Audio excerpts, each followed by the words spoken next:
Deixem enrere les discrepàncies polítiques i parlant d'altres qüestions que ens duen a Menorca, perquè Ferreries té aquest dies uns visitants molt especials. Són dos estudiants de català que venen de Praga per posar en pràctica l'idioma que aprenen. Conviuen amb famílies del poble per integrar-se millor a la cultura de l'illa.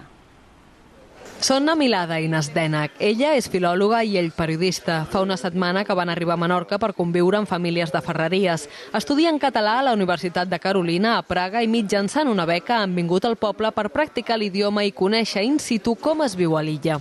Estudiar català és una possibilitat o una experiència com ampliar coneixements sobre Espanya, sobre Península, i també després puc explicar als meus estudiants. La meva germana viu a les Illes Balears, a Mallorca, però el meu cunyat és de Sant Lluís, aquí de Menorca. La seva universitat fa una crida a les regions de parla catalana perquè acullin els seus estudiants i l'Ajuntament de Ferreries fa 7 anys que cerca famílies perquè durant 10 dies convisquin amb els xecs que estan molt interessats per la nostra cultura.